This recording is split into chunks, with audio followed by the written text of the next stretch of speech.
Why, hello, my friends in film fandom, wherever you are, and however you may be watching. Thank you so much for giving us just a little bit of your time. Doing things a little bit differently today, not using my usual OBS, using StreamYard instead. But, as you can see crawling across your screen right now, you can still donate if you want. I'll just have to pull up. They won't show up on the screen. They're going to, whatever. We'll pull them up somehow if you guys decide to donate. But, plenty to talk about today, and it's going to be just me and Jeremy tonight. Cora's unfortunately not feeling well, and Tex is chasing a goat. I'll let him explain that to you on Twitter. Go find him. I don't understand it all either, because I don't live farm life. But, I think we're going to have a fun time anyway, because there's a whole lot to talk about. Here to talk about it with me is my hetero life mate, Jeremy. What's up with you, my brother? Making a sign. It wasn't too ungodly hot today, so you know what? It was a good day.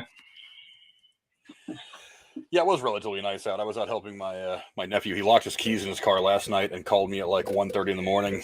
He's like, "Hey, you want to come help me out?" And I was like, "Yeah, where are you?" He goes, No. Brown Street in Dayton. And I'm like, "Oh, so you're not down the street. You're a long way away." Well, far enough where I didn't really want to go out there at 1:30 in the morning. But anyway, it was a fun little adventure that took us into today. But bottom line is he got his car home, so we're in good shape. That's good. Yeah, I thought we were also broadcasting on Twitch. I'm not 100% sure. I don't really know how Twitch works. I may not even be... I may not even be on Twitch. I may not even be on the right channel on Twitch. So you can come watch me every Tuesday. It's Grand Tuesday 26. You can. Right across the bottom. You can. It's right across the bottom. You're welcome. But, yeah, it is in the description for the video. But anyway, plenty to go into tonight. Again, just me and Jeremy, but it's not like... Like old times. It's not like there isn't plenty to say about some of the shit that we're talking about tonight. So we will get right to it as I pull up my lead-ins that I should have in front of me, but I do not because I am not fully prepared. Again, doing a different kind of show today. Let's see here as I pull them up. Just lost without Cora. We're lost without Cora. That's one of the nice things about having Cora around is she reads this stuff. I'm clicking on some things to get it all ready, and then, we go right into the talk. But we have to start with a rather unfortunate little bit of news as I bring up the little bit of pictures that I can show. And that is Olivia Newton-John, the angelic Australian singer who forged a hopelessly devoted following with her chart-topping hits like Physical, Have You Ever Been Mellow, and You're the One That I Want. Her Grease duet with John Travolta has unfortunately passed away at the age of 73. The country pop and soft rock sensation of the 1970s and 80s with Girl Next Door appeal, Newton-John sold more than 100 million albums and had nearly 40 entries on the Billboard Hot 100 during her 5 decades in music. Her popularity, however, reached another plateau after she was cast to play Rydell High good girl Sandy Olsen opposite Travolta as Danny Zuko in the musical Grease. Paramount's adaptation of the musical that had boat on Broadway in 1972 and would run for nearly 3,400 performances during its original run. Jeremy, what are some of your thoughts on the passing of Olivia Newton-John? Well, I mean, that sucks, man. You lose someone who became as big of an icon as she did. I mean, I can't really say anything, I suppose. All I really know her from is Grease. So, sorry. I mean, I know John Travolta did like a little tribute to her, which was cool. I didn't know they, I think it had it from like the movie Grease and then like in 20 teens and like 2019 again, they did the same little shot where they're like looking back in the car, which was kind of cool. So that was cool to see. Yeah, it's really unfortunate. I mean, I have a soft spot for musicals. I've said it 100 times. And this was one of the movies that got me into musicals. I mean, Grease was wildly entertaining. The music was fantastic. I mean, the musical numbers were top notch, and it's become kind of one of the what's the word I'm looking for? One of the penultimate like films in the musical genre. I mean, when you say musical, most people will think of Grease. That's kind of the one that really started it all, especially in the last probably 40 years. I mean, of course, musicals go back a long way. You had like Gene Autry and Gene Kelly and guys like that doing their thing. Those you could consider those musicals. Stand in the Rain. Yeah, but I mean the real kind of musical that we know of kind of starts with Grease, and it's very unfortunate. But John Travolta did take to, let me find it real quick, did take to, I think it's Instagram. And he said, my dearest Olivia, you made all of our lives so much better. Your impact was incredible. I love you so much. We will see you down the road and we will all be together again. Yours from the first moment I saw you and forever. You're Danny, you're John, which I thought was a very fitting kind of thing, because they had done many things over the last several years together, kind of not promoting Grease, but just kind of having fun with it. I know they had a musical number several years ago where he rolled out on stage wearing his T-bird jacket, and you know, she was not dressed in the tight black thing for the movie, but she was wearing something very similar, and they did kind of You're the One That I Want. And John Travolta has he's not quite as good a singer as he once was back in the day, but he can still work a mic. I was kind of impressed. And Olivia Newton-John, I mean, for Christ's sake, she was just so good anyway.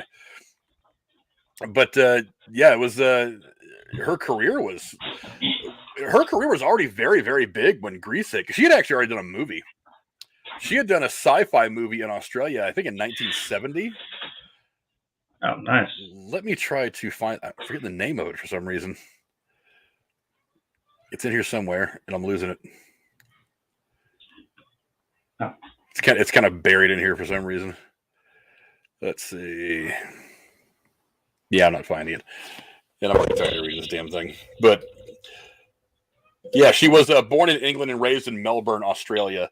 She was first diagnosed with breast cancer actually back in 1992. And she was in remission for 25 years. But she announced in May of 2017 that the disease had spread to her lower back, and I guess she had been suffering with it ever since then. In 2018, she canceled a couple of tour dates just a little bit after announcing that her cancer had come back. She was supposed to be reminiscing about her career and doing some other stuff. Let's see. Like I said, 100 million albums and 40 entries in the Billboard Hot 100 during 5 decades. 40 is a lot. Yeah. That's a lot. That's a lot for anybody. But yeah, let's see. One of the people, I was reading about this, one of the people that was actually in talks to play Sandy in Grease was Carrie Fisher. And this is of course before Star Wars had come out. So this is Carrie Fisher pre-Star Wars, which has been crazy. Also, Marie Osmond, I think, was in talks to do it. But yeah, she was in a little seen English sci-fi flick called Tomorrow, which came out in 1970. It had been a tremendous failure and had made Olivia Newton-John wary of venturing back into film. But you know, history shows us what happens when you give some things a second chance. She did say, I was very anxious about making another film because my music career was going well. I did not want to mess it up by doing another movie that wasn't good. That's what she said in a quote to Vanity Fair in 2016. But Alan Carr, who was a great Hollywood producer, there's actually a documentary about him on Prime that I've been meaning to watch. He actually convinced her to take the part, and then, I mean, the rest is history. He said he promised to make her character Australian. I guess Travolta also lobbied for her a lot because he thought she had a brilliant voice. Again, she was already very famous by the time she got cast in Grease. Her recording career was already taking off. But yeah, it's very unfortunate. I mean, you know, I keep telling people we're losing generations and generations of great entertainers. So don't just always wait for the next Marvel movie to come out. Don't just always wait for the next thing to pop out in theater. Go back a little bit if you have the time. Go back to the days around the time you were born. This was around the time I was born. Go back to the days around the time you were born and go check out some stuff. Or go even farther back than that. Follow people's careers all the way back because you're going to find some amazing stuff. But yeah, rest in peace to dear Sandy, to Olivia Newton-John. Very unfortunate that she passed away, but unfortunately, you know, cancer's a thing. Also, they did say in the article that in lieu of flowers, her family was hoping that they would donate to her Cancer Awareness Foundation that she started many years ago after she was diagnosed. That's helping women, you know, deal with cancer and stuff like that. So, if you would go support that in honor of Olivia Newton-John, because you know she was a great artist. She was fun to watch. And now on to our next story, which, you know, doesn't sound a whole lot better than anything else we're going to be talking about for the rest of the show. Well, I was saying the thing I also said about today, like what you just said, I know no one's going to see me do it now. But you said go back to stuff to around the time I was born. I was scrolling through Facebook and I realized 8 years ago today was when we lost the late and great Robin Williams. Oh yeah, so, I forgot to bring that up. Yeah, kind of lost me when the show started. No, it's okay. So I mean, that's what I actually did before I came on to here. Was I actually watched this little gem or I have a pop of it, of course. So yeah, you know, go back and watch some older stuff. You know, I was actually older. I was about, 95, but whatever. You know, I was actually only about 2 hours away from him when he died. Really? Yeah, I was actually in California. My my oldest son and I had gone to Santa Cruz to visit my family, and I remember very clearly. I was driving along West Cliff Drive in Santa Cruz, California, my hometown. Where he died was in Tiburon, It's in the North Bay of San Francisco. It's like you go across the Golden Gate Bridge going north. And in that area right there, Vallejo, Tiburon, that area right there, it's where it's like where the Lucas Skywalker Ranch. Skywalker Ranch, Lucas Valley Canyon, everything is. That's kind of that area in the North Bay, and that's where he was. He was in Tiburon, which is a community that's right there just inside the bay, and that's where he was when he died. That's where his house was. Wow. So yeah, I had totally forgotten it had been that long until I had seen it pop on like Facebook, or I think somebody mentioned on John Campia's show today actually that it had been 8 years. Yeah. And I was like, wow, time flies. It does, but I mean, it's the timeless thing is the laughs. I was like, you know, thanks for, you know, like, I mean, there's no one up there. I've got Aladdin. I got the genie in the lamp up there. So I mean, you know, just, I appreciate all the laughs growing up, you know, with like, you know, Jumanji, which is a little more serious-ish, but it's got comedy elements. You know, you got Aladdin, you got Mrs. Doubtfire, Patch Adams, stuff like that. And we've talked about either on here or someone I talked to about the movie like 1 Hour Photo, where it's like, oh, this is a serious thing. It's like this dude's bad. That's a complete tone shift from what you'd expect. But I'm like, but when he does it, he just delivers it. It punches you straight in the face. It's like, whoa. I mean, one of the last things I think I ever saw him on. I don't know if it was the last thing he did, but what's Law and Order. I just kind of came into it and I didn't know who it was. I didn't recognize him, but he was the bad guy they were like chasing, and he was doing this like experiment, like mind fuckery experiment on them. Like he had the guy and he was like, oh yeah, I've got the girl tied up in there, and he's got the window blacked out. He's just playing. You can hear her screaming, and it's just like he's pushing him further and further, but he's really not. It's a psychological test. He wasn't really doing that to her. He was playing the screams, and she was actually totally fine. It was a whole mind game, and he's like, hey, can I tie my shoe? He like bends down, like this bomb goes off, and he just takes off, and I never find him. I was like, wow. There was another movie he was in I thought was very interesting. It's like it was kind of futuristic. I wish I could get the name of it. But he basically you record everything you see during your life, and when you pass away, there's a person who edits your life down to like a montage or a video that plays at your funeral. No, something like that. Yeah, some kind of TVA craziness. But he is the person who does that at a funeral home or for professionally or something. I forget exactly how it worked. But he sees something in the visions of a dead person that gets him mixed up in some serious shit. Ooh. And so people are now going after him because now it's in his memory as well, and now they're after him. I wish I could remember the name of the movie. I'll have to dig it up. I'll have to dig it up and tell you. It was a very interesting film, and he did this right around the time he did 1 Hour Photo too. So he was breaking away from the comedy and doing some of that much more like serious, darker stuff. Mm-hmm. But to me, Robin Williams is always, Good Morning Vietnam. That's kind of my go-to Robin Williams. I'm sorry. Here, should I get this here? Good Morning Vietnam. Yeah, so many great. That's such a quotable movie. It really is. There's so much shit in there that's fantastic. Yeah, it's been 8 years. And he was Teddy Roosevelt in Night at the Museum. I watched that like a few weeks ago, and I about cried. I was like, oh, that's right. He was Teddy Roosevelt. Damn it. Didn't. No, it wasn't. I think they were talking about making a third one when he died. They did make a third one, right? But I don't remember if he was in it. I don't know if that was the last thing he did. I know it was getting close. Maybe I forget. I don't know if they had Teddy Roosevelt in the third one. I know he was in the first two for sure. Yeah, it was Battle for the Smithsonian, right? Or was that 2? I forget. No, was it Secret Tomb? It's gonna bug me. I think Smithsonian was the second one. It was like Secret Tomb or something was the third one. That sounds like a Nicolas Cage movie with National Treasures. What that sounds like to me, but yeah, but definitely very sad. Too many people. We're remembering too many deaths, and too many people are dying. And the next story we're talking about, next story, who may not make it. Sorry. We don't quite know yet. And that's actress Anne Heche. Days after being in a fiery Los Angeles car crash, actress Anne Heche is reportedly in a coma and has not regained consciousness. On Friday, the soap opera star was in a blue Mini Cooper that crashed into a Mar Vista neighborhood residence in California, resulting in a substantial fire. According to Heche's rep, she sustained, quote, significant pulmonary injury requiring mechanical ventilation and burns that require surgical intervention. She was reportedly intubated shortly after hospitalization and remains in critical condition. Jeremy, what are your thoughts on this whole mess? I mean, that's one of those stories that just came out of nowhere.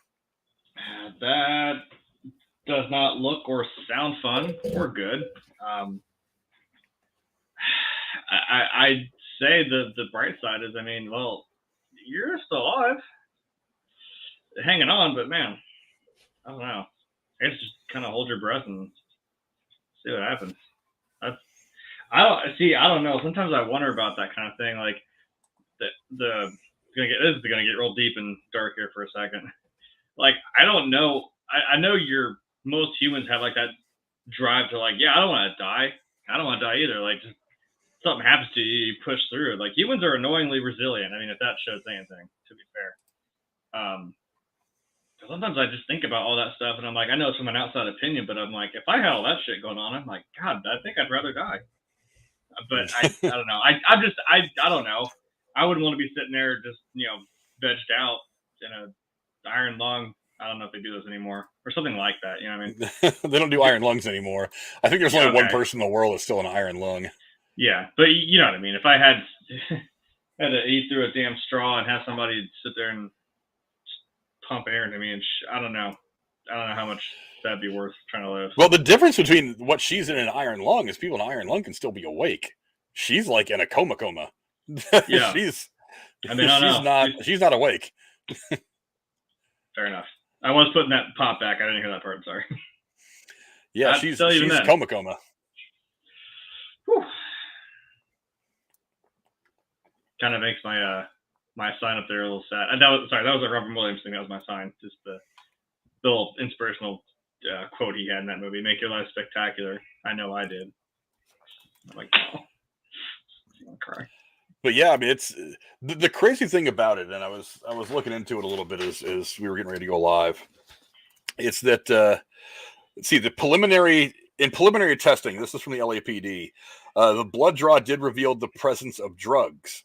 However, they did not go into exactly what it was. The police could not comment right now on the presence of cocaine, fentanyl, or alcohol at this time.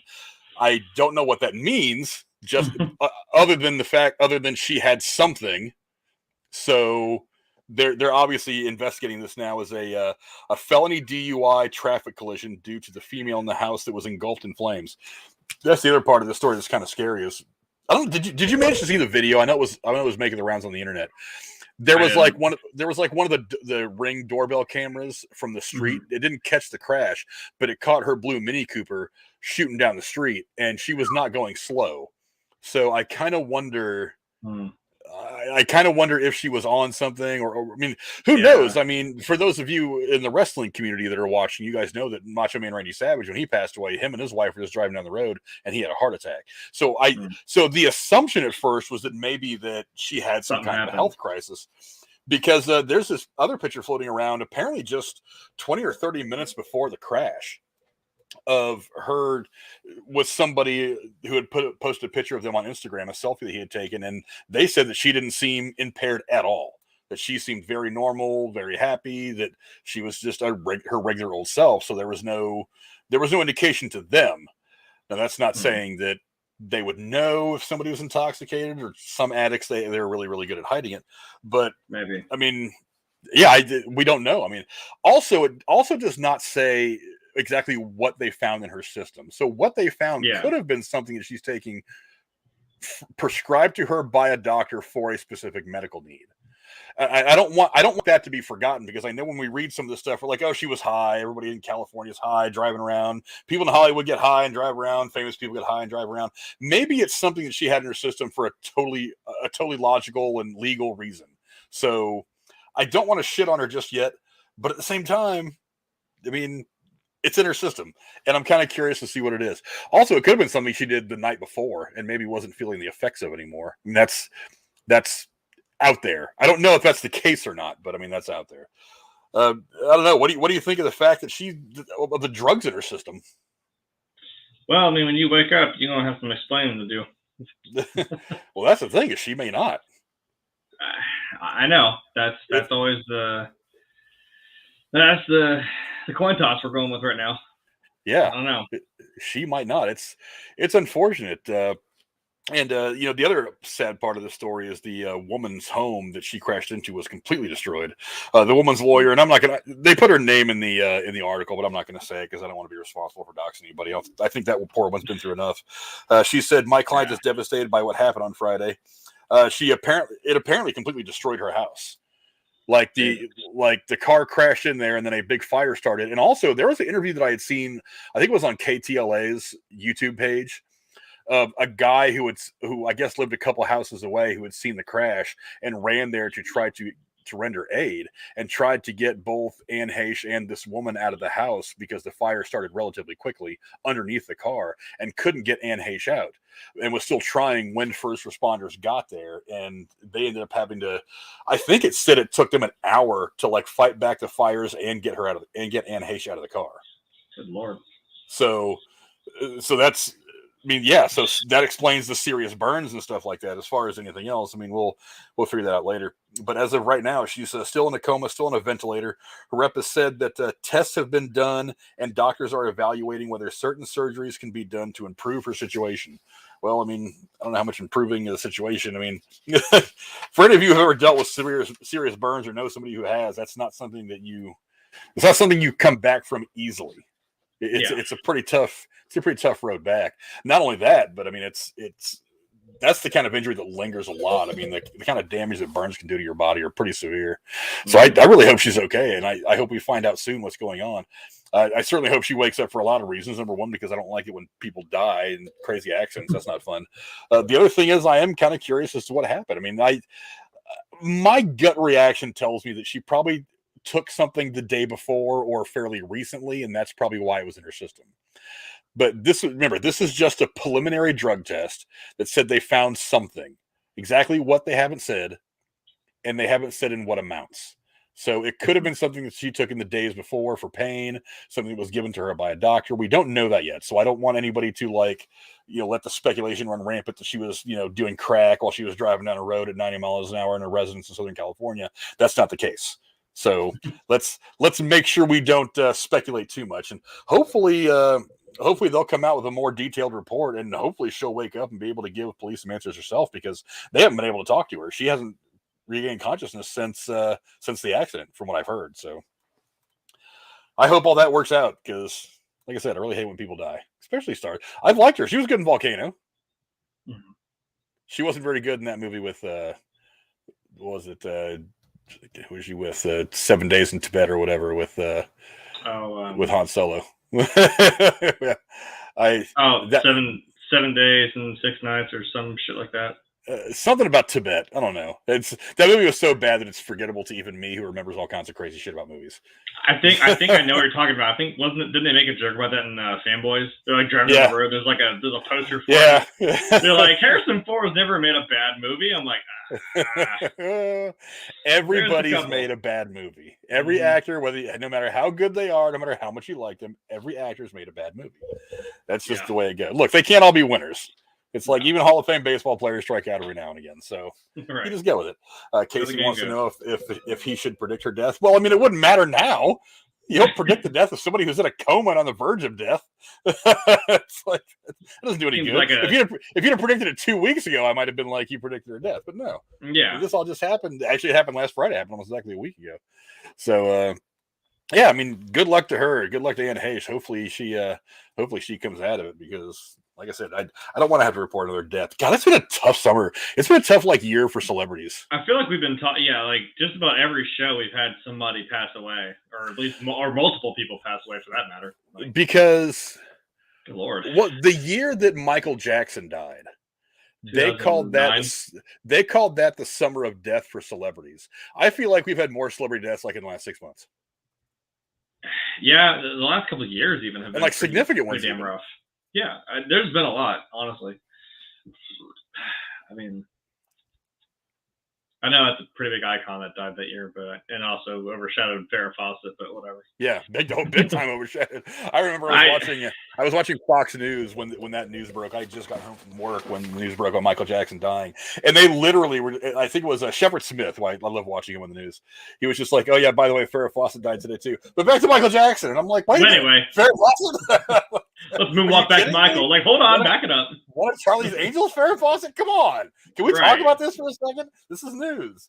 Yeah. And it just kind of like got blown way over by Michael Jackson dying. I mean, both significant stories, sure, but I was like, damn, come on. Farrah Fawcett gets a name drop after she dies, and Michael Jackson's the one that gets all the press. I'm like, come on, dude. Let's be cooler than that here. But that's just me. But anyway, go down in the comments below. Let us know what you guys think about Anne Heche and her, whatever her situation is that we don't exactly know what it is yet. And let us know what you guys think of all that. The next thing we're going to talk about today, and for all you horror fans out there, this is not necessarily good news.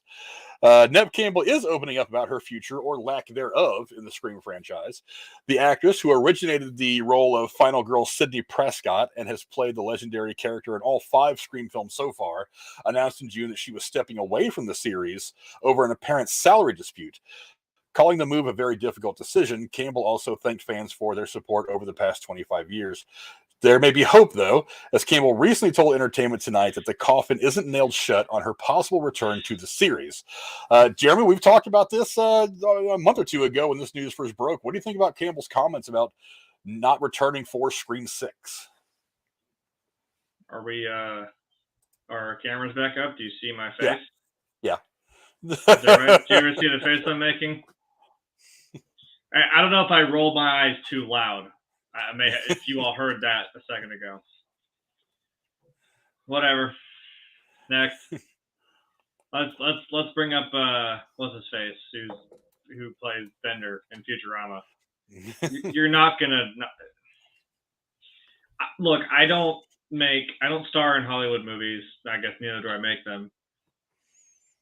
I don't know. I think we've talked about this kind of before about if you're someone as legendary as Neve Campbell, who plays, that level of final girl in Sidney Prescott. Not that you want to keep doing that or keep falling back to it, or that that's all you have. Like we talk about Vin Diesel, it's like, what are you gonna do other than Fast and the Furious? Or maybe Guardians. That's about it. Or make another Iron Man. See, you got me fucked up. Another Iron Man movie. Sorry. Freudian slip for Marvel. Sorry. However, I mean, I don't know if you wouldn't want to do it, and like, does the money really matter? I don't know. What would the price be? I guess. I mean, we all, again, we just talked about Harrison Ford. I know he famously fucking hates Star Wars. Like, but he'll sit here and just pump out another damn Blade Runner movie. He'll do Indiana Jones until he's 107 years old. Like, but I don't know why he picked the ones he does. I don't know. But he just absolutely despised Star Wars. I'm like, yeah, but you kept doing it because it was profitable and it was huge. And I don't know, that would have kind of sucked if you hadn't. I mean, you got your wish in the end, I suppose, but I don't know. I'm so tired of hearing this. Like, oh, well, there's a pay dispute, and well, I don't know if I'm going to come back. I might do, but maybe kind of not, sort of. But don't hold your breath. But kind of hold your breath. I might be back. I don't know. Cheers. Just, I don't know. It's annoying. I don't disagree with her wanting to be compensated appropriately for what she brings to the franchise. But does she have to be there? No. On the surface, that's fair. But I think there's more to it than that. The one thing that I have not heard through all this is exactly what she thinks she deserves. Because if it's 5 million, okay. If it's 10 million, okay. But you got to remember, Scream made worldwide, not domestically, not its opening weekend. It made worldwide $145 million. The last Scream movie. Okay, the most recent one, Scream 5, I guess is what it was. It's just Scream, just like the first one. Just like Halloween. And this came out when theaters were in the midst of their comeback from the pandemic slowdown, when it was a highly anticipated movie by the horror community. There was a lot of things that worked pretty well for this movie to be successful. and it wasn't. Not financially, anyway. I mean, it was a good movie. I thought it was a decent enough movie. Just about as good as the first one, way better than anything else the franchise has put out. I think the rest of the franchise has been hot garbage. But the bookends, the first one and this one were good. The first and the fifth weren't bad movies. So, but I mean, really, how much does she think? I mean, look, you can't get $25 million for a movie that's going to make $145 million worldwide.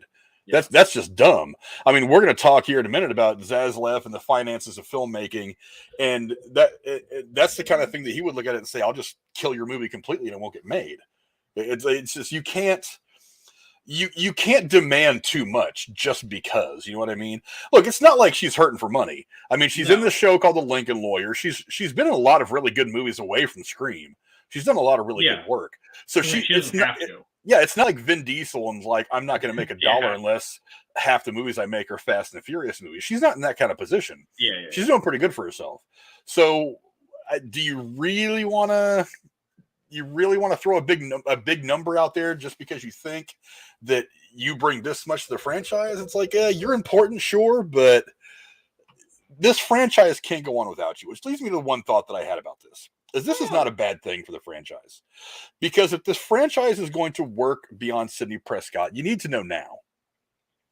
Because we talked before about what do you do after the last movie? Do you make another sequel or do you reboot it?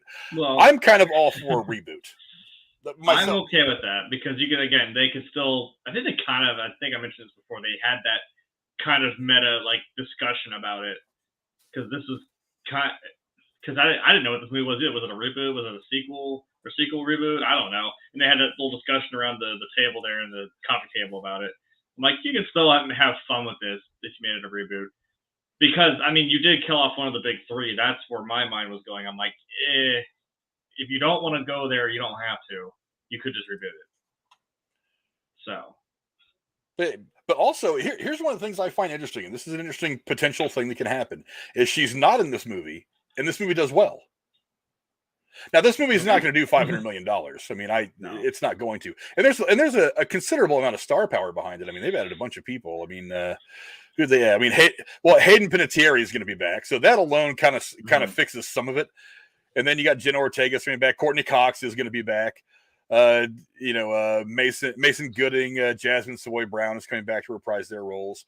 Also, they've added Dermot Mulrooney, Samara Weaving, who I like, and Tony Revolori from the Spider-Man movies. He's also going to be in the film. So it's not like there's not going to be enough star power here to throw around. But I feel like that she maybe have made a little bit of a mistake here, because I think that this franchise is going to prove that it can exist without Sidney Prescott.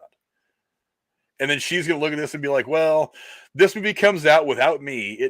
Let's say it makes $250 million. Let's say it adds $100 million onto the last movie's box office, which isn't outside their own possibility. I mean, we're getting farther and farther away from COVID. So hopefully things will continue to get better at the box office attendance wise. And maybe the fact that the last movie was rather good is going to help this movie be a little more successful. So, maybe that will help. Maybe she'll look at it and say, maybe I should have went ahead and taken the $5 million instead of demanding the $10 million. Or maybe I should have just said, well, your $5 million offer is okay, but can I get $7 million? Maybe she's going to feel like she was a little greedy through all this. You know what I mean? Well, or you could try the tried and true of do some ridiculous number, and they're like, no, and okay, maybe this. You know what I mean? You put that out there, and then you go a little bit lower, higher than maybe what you wanted, and you might get there. I don't know. Yeah, it's you got to play the game sometimes, I suppose.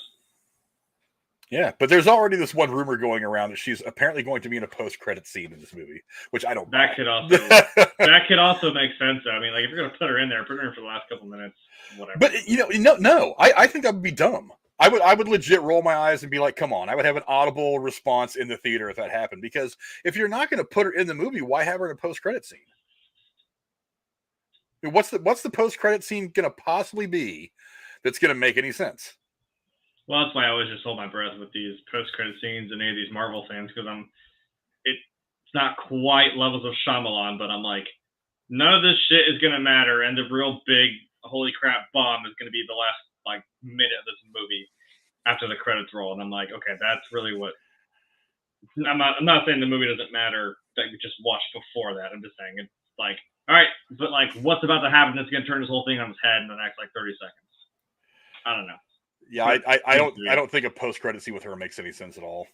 You put Bruce Campbell in that Doctor Strange movie, and he was absolutely kind of just there to just be goofy, and he was the end credit scene that did absolutely nothing for the movie. Well, but that makes a little more sense and doesn't hurt your movie at all because he's not a significant part of the franchise. This is I'm saying it didn't do anything. DCEU. She's Sidney Prescott. Yeah, that's so. He's Ash Williams, damn it. And to top it all off, it's like, look, as per the way these movies go, there's always two killers. Both of them end up dead at the end. True. So we think at this point anyway. Right. I mean, nobody's come back so far, but I'm pretty sure this movie's going to solve that. But it's like, so I mean, what's she going to do? Is the post-credit scene going to be her walking in right after all the blood is spilled and she pulls the mask off somebody and reveals it was actually Old Man Winters from the amusement park? I mean, what is this going to look like that doesn't look ridiculous? You know what I mean? It's whatever she could do in a post-credit scene wouldn't fit. I don't know. Like I mentioned that I don't make movies for Hollywood, so I'm just some twat talking to a camera on the internet. I don't know. Yeah, I don't know. I'm kind of surprised that I was wrong. I thought this was like a negotiating tactic the way she went about it in the media. I really thought that it was going to be worked out at some point, kind of like what we saw with the dude that plays Bender. Like it was just negotiating through the media, and I was wrong. She actually thinks that she's worth more. But like I said, it's hard to figure out whose side I want to come down on because I don't know what the number was. If they offered her $1 million and she wanted $3 million, I'd have been like, pay her $3 million. It's not a big deal. I mean, if she's going to hem and haw over 2% or whatever, I mean, whatever. But if she really wanted like a shit ton of money, like $20 or $30 million, I'd be like, sorry. I said that's pretty much good. Look, you can't pay one person like 40% of your production budget. That makes no sense at all. Especially when you consider you've got some people in there that are actually pretty. I mean, they're not gonna come cheap. I mean, Hayden Panettiere, not the biggest name out there anymore, but I mean, she's not going to be cheap. Let's see, Courtney Cox probably isn't going to be entirely cheap. Dermot Mulroney's been around for a while. He's not going to be cheap. Samara Weaving, not really cheap. Tony Revolori, I mean, his success as being part of Spider-Man alone is probably going to get him a little bit of money. So, I mean, you can't pay like 60% of your overall production budget to your stars. It just doesn't make it, especially when one of them's demanding basically 75% of your entire payroll. Yeah. It just doesn't make any sense to me. Like I said, I'm curious to see what that number was. So if anybody knows it, by all means, go down in the comments below. Let me know exactly what she was asking for because I don't know. And let us know what you guys think about Neve Campbell not returning for Scream 6. It's going to be a Sidney Prescott-less Scream. So let me know what you guys think this movie is going to look like in the comments down below. And boy, what else can we say except he's back? Good God. Ezra Miller is making news for yet another incident. This one actually happened back in March. Miller allegedly broke into a home and took several bottles of liquor from the homeowner's bar. Charges have been filed against Miller in the state of Virginia, and the actor is currently in seclusion at his family's farm in the company of his mother. This comes while charges are pending from several other incidents, and Warner Brothers tries to figure out exactly what to do with its star and a $200 million film that they are the lead. Jeremy, I mean, this is just ongoing over and over and over again with this guy. I mean, what do you think about this latest chapter in the book of Ezra Miller? Are we we're back on everybody can see me now? Yeah. Let me quote a very great movie / actor, something I saw on TikTok when it said Warner Brothers talking to this guy. Stop breaking the law, asshole! Pretty much, yeah. So yeah. I can't do Jim Carrey, but that's my best. Not being obnoxiously loud. So this was back in March. I mean, shit. This means this has been, like you said, it's been an ongoing thing. It's just he's one after another, just on a fucking roll, and I don't get it. I didn't know what his situation was. Like you just said, he's at home apparently. But what happened with that girl then? Like we couldn't find her either, right? Like. I have not heard, and this is all very curious to me. Because I'm like, if we just suddenly found him and we know where he's at, I'm like, what happened to the girl? Is she in like the fucking woods somewhere 6 feet under? Like, what happened? I don't know. I'm assuming that because that this reports that he is at his family's farm in Virginia, that they actually served those papers and took this girl out of his immediate line of sight and returned her to her parents wherever she lives. That's my guess. I hope that's the story. I hope that's the story. But look, there's some hope here. Is there? Okay, first thing I want to remind somebody, this is not something that happened recently. This is something that happened back in March, earlier in the year. So, and there are a lot of people saying, why are they just now serving him, whatever. There is video evidence, believe it or not, of him breaking into these people's houses and taking several bottles of liquor and wine from their liquor cabinet. So, but even if you have incontrovertible evidence like that, there is still an investigation process that has to happen, because legally speaking, you have to cross all your I's and dot all your T's. So, you have to make sure that you have everything in place before you make certain moves, or else somebody who's guilty can walk from whatever crime they committed. So that's why it took so long. Number two is for the longest time, we talked about it on here, they couldn't find the guy. He was nowhere to be found. He had taken this girl and it bounced off. So, and they were trying to find him to serve papers separating this girl from him. So I'm guessing they found him now. At least they know where he's at now, if they haven't served him those papers already. But so that's kind of where we're at right now. But what did I write down here? But the bigger news is that there may be an avenue to a better life for Miller now, because there's these talks about how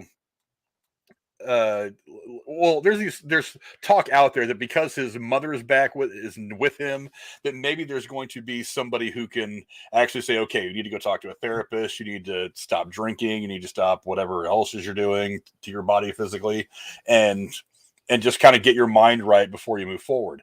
This is a good time for this to happen, because the acts of Zaslaf is not, it knows no emotion. it's whatever, you get in the way and he's just cutting you down. There is no sympathy from David Zaslaf when it comes to people who act like this. I still contend that he's already fired. I still contend that the only person on this planet that doesn't know it for certain right now is Ezra Miller. I think we can all assume that this guy's just gone. Same thing for Amber Heard. I think they're both gone. I think Zaslaf's just waiting for the opportunity to say it. But as far as the marketing for the movie is concerned, if he spends the next 6 or 8 months in therapy, getting help, keeping his nose clean, not throwing chairs at people and hitting them and getting stitches, not stealing from people at Airbnb, not getting into fights at karaoke bars, that they could still have like a legit opening for this movie. Now, whether he's a big part of a red carpet thing or not, I still think that's kind of that's probably a shaky chance that he would be there. But I mean, at this point, if it continued on the way it was continuing on, they probably weren't even going to have like an official red carpet opening for this. They were probably just going to drop it in theaters and hope for the best, because that's all you can do with it. You know what I mean? But I mean, hopefully this is an opportunity that now that he's got somebody next to him who actually, I assume anyway, his mother cares about his mental and physical well-being, that she's sitting there talking to him saying, okay, you need to get your shit right. You need to stop the bad shit and try to refocus, because you literally have your career and maybe even your life in the line here. So get your shit together and let's start to do this thing right. I don't know. Do you think that this recent revelation that he's got his mom next to his side now and is at home with them, do you think it's going to change his outlook and maybe help him find a better path? I would like to think so. I mean, if anywhere you want to be, I mean, he's there. Like you said, I don't know his home life. I don't know what his family's like. I would assume, like I said, that's something that maybe could ground you. I mean, I didn't say he's ground you. You're grounded. Might ground you a little bit is what I'm trying to say. Not maybe she'll lock him in his room for a month. I don't know, which might be in his case might be a bad idea. But you've got time, like you said, you can maybe go. You can see somebody about. You might have like anger issues. You might have some other mental issues going on. There's a lot of things you got to straighten out first, and there's enough time where this movie's gotten us how far out now, which I think we say a lot. Seems like I don't know how far out these movies are anymore, but if he does everything right, I mean, there's a potential turnaround, and it's not like we haven't seen that before in actors. I mean, like we've said, did anyone think Robert Downey Jr. was going to play Iron Man the way he did? No. Did anyone think, oh, hey, we're going to put this guy in a Toy Story movie and he's going to be Santa Claus? They're like, that guy? Tim Allen? Okay. It has been done before. Yeah, but we all love a comeback story. Yeah, we all love a comeback story, and hopefully this guy gets his shit together. But let's see, breaking down some of the stuff. Let's see, number of worrisome incidents starting the spring of 2022 led many to actually, I think it probably went back farther than that. Yeah. Led many to wonder if they will end up scrapping the Flash. We're going to talk about that here in a minute too, because we got some big DC talk coming up. Oh yeah. But yeah, right now the film is currently expected to arrive in theaters June 23rd of 2023. That's the way it goes right now. What? I don't know. Like I said, it all depends on Ezra Miller at this point. But he's been involved in quite a number of controversies as of late. It all started in spring, actually farther than that, when he was arrested in Hawaii due to various scuffles with locals, 2 or 3 significant ones. He's received criticism for his relationship with the young activist Dakota Iron Eyes. Yeah. With her parents attempting to locate the actor and serve them the papers. Yes. Miller was also the subject of harassment allegations from another family. We talked about that before being arrested for burglary on August 7th. So there's 4 or 5 significant cases that are pending on this guy. They haven't even been deposed yet. He's got 4 or 5 that are still like in the works, which is, I don't know. That's a lot to come down at one time. So I would imagine that a lot of this stuff probably won't see a courtroom until, God, I don't know. Flash is almost a year away. Yeah. But June 23rd. Yeah, so we're looking at 10 months. Yeah. Maybe. I don't know. The legal system is not always the fastest system in the world. So maybe in 10 months he'll be just going to court. But if you're David Zaslaf and everybody at DC and Warner Brothers, you got to and Discovery, you got to kind of ask yourself, what's it going to look like in 10 months of this guy? Hopefully better. Like I said, he's in a better spot now. And I really do hope that he finds his way. But I don't know. The track record for Ezra Miller is not fantastic. That's all we can really say about it, I guess, is that we're all watching with bated breath. I guess we'll say it like that. But go down in the comments below. Let us know what you guys think about Ezra Miller, his most recent legal problems, and whether you think he's actually going to be able to come back from this, and what do you think is going to happen to Flash. And we're going to be talking about that right after Jeremy has an unboxing he wants to do. Oh, goody. I thought you forgot. I did not forget. I just didn't have a chance to write it into my notes. But I just remembered it, so I'm going to do it now before we go into the heavy DC talk. That's okay. Oh, boy. Well, I actually checked this time because, I don't think we got to it the last time. Whoa, widescreen. Hello. Nice. Yeah, view. God damn. Maybe it wasn't last week, maybe it was the week before.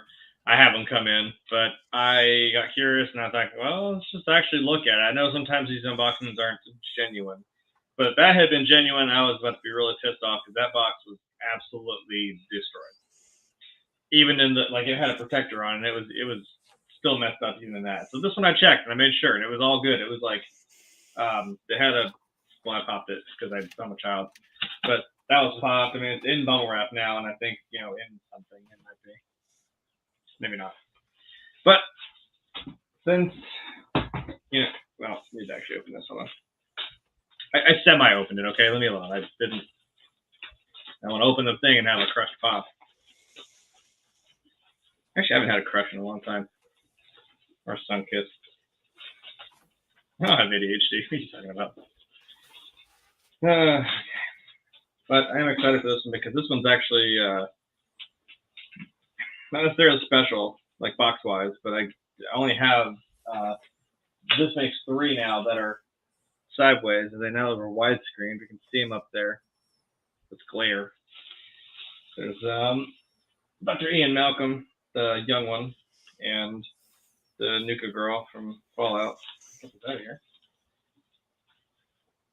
And it's funny that you say, I haven't looked at it.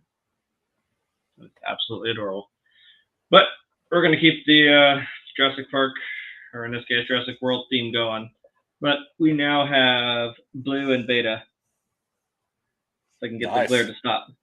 There we go. There's blue and baby beta is in there. But yeah, it fits sideways. So I mean, that's like the only third one I have that does that. Yeah, it goes with all the other ones, which are over there, off camera. You don't want to see that, trust me. What I'm looking at. There's what you see, and then there's what I'm seeing, which the mess is all over there, and then this is an organized mess. But yeah. So we got that. We got blue and beta, and it's absolutely adorable. If I can stop. There we go. I kind of want that, to be honest. Yeah, I saw it. I was like, I got the big three. Like I said, I got Dr. Grant, Dr. Malcolm, Dr. Statler. Plastic's a little fucky, but yeah, whatever. But I saw that. I'm like, you know what? No, I can't pass up. Blue and beta. That's absolutely adorable, actually. Yeah, there's a little bit of a dingy. Can't do that with the plastic. Can't do anything about that, but it's all right. Now I'm going to sell them everything. Jeez. That was that. And there's the big unboxing from Jeremy. I'll toy around with some of these. I can sit here and I can bullshit some more. I think I've got one more. Oh, look at that! As soon as I open Amazon to check that, look who pops up. Dude, tell me that the phone isn't listening to you when you speak. It is, I swear. Like, here's a suggestion. It's Ghostface. I'm like, with the bloody knife. It's very tempting. Trust me. Oh look, what did I think of this item? 0 stars because you fucked it up. That's what's in my cart. Hold on. Butters. I should have one more, which actually in about a week. Actually, exactly a week, right? The 11th, 18th, yeah. Next one's gonna be really cool. I do need to, like I said, to replace the one I did get that was messed up. But I don't get my refund back until I, return it. But that is in the works. So boop. There we go.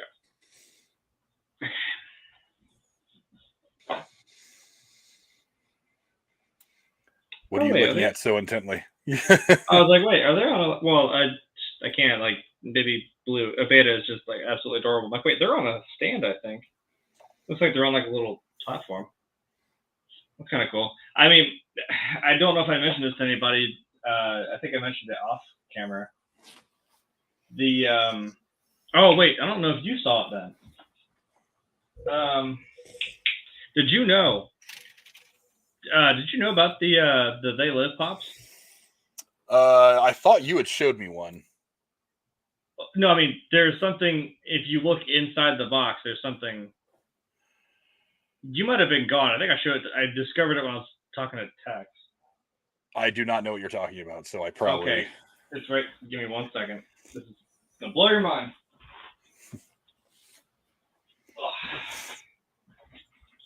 Okay. You got your bubble gum, everybody. So, you have John Nada, right? Okay. So I think I've had this one longer, so it wasn't there, and the back was kind of, bowed out a little bit. And I just looked down, and I was like, oh shit, this is fucking scary. If you look inside there, it fucking says the word obey in the tab. Really? Yeah, look at that. If I can get that to open. Right there. Okay. That's fucking scary, and now I'm paranoid. I'm like, that's very clever. Holy shit. And yes, the alien has it too. That freaked me the fuck out. That's hilarious. I can't get over that. It scared me a little bit. So I put him back on the bottom shelf again. I